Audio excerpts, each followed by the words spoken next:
Everyone has a cell phone. There's no way around it. They have become necessary in everyday life.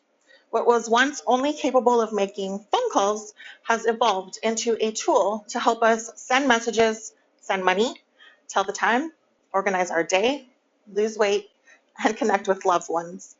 The list goes on and on. But with all of its capabilities, why does it feel like we are growing dumber and further apart?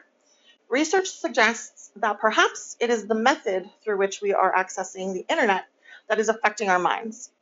It is the ubiquity of cell phones that is deteriorating our quality of life. This speech will explain some of the negative effects that it has on your brain and your behavior. Today, I will be discussing three main points of this topic that I have chosen. Those 3 points are, first, cell phones are making us lose focus. Next, their design and app design promotes addiction to them. And finally, this addiction negatively affects our cognitive abilities and our emotional intelligence. Our cell phones are always vying for our attention. Let's take a look at how they do this. Our phones can do a multitude of tasks for us through their different applications. According to bankmycell.com, there are 8.93 million apps in the world. Our phones have become multitasking devices. With every notification we receive from our multiple apps, our phones are calling for our attention to be split among multiple tasks. It is in this aspect of the design, the notification, that mobile phones promote division of focus. Think about how many times you sit down to complete a task, maybe to write a speech, and you get distracted by a text message or an app advertisement. Now that we know how our phones steal our attention, we will examine the effects on our behavior. Most people probably feel personally responsible to balance their lives and their time spent scrolling on their phones. But in an article titled The Binge Breaker, author Bianca Bosker suggests that it might not be our fault. She equates likes and notifications to clicker training for dogs.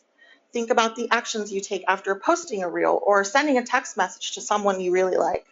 Do you find yourself reaching for your phone every couple of minutes? Do you feel a slight rush of excitement, that small hit of dopamine when someone likes your post? Maybe you even feel a little bit down when it's just an ad from Uber Eats. All of these random rewards fuel your addiction to your cell phone. They keep you checking, they keep you addicted. You may be wondering, what's wrong with multitasking? What is wrong with habitually pulling out your phone? It doesn't hurt anyone. Well, research suggests that multitasking is not healthy for our cognitive abilities or our emotional intelligence. In an article called Multitasking and How It Affects Your Brain Health, Dr. Jennifer Davis says that our brains were not designed to multitask. We were meant to focus on one task at a time.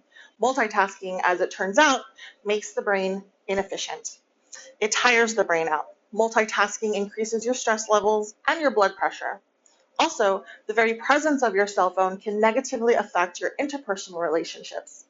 In a study titled, Can You Connect With Me Now? How the Presence of Mobile Communication Technology Influences Face-to-Face Conversation Quality, researchers conducted 2 experiments and found that the mere presence of mobile phones inhibited the development of interpersonal closeness and trust, and reduced the extent to which individuals felt empathy and understanding from their partners. This can help to explain why people feel more alone, even though we are technically more connected than ever. There is no question whether technology affects us. Every technology before cell phones, like the written word or the television, affected us in some way. Today, we looked at how cell phones make us lose focus, how their design makes us addicted to them, and how they negatively affect our cognitive abilities and our emotional intelligence. While complete disconnection might be out of the question, admitting that we have a problem is the first step. So I urge you to check in with your body and your feelings when using your cell phone, even if for a moment. Thank you for listening to my persuasive speech. My name is Alicia Padilla.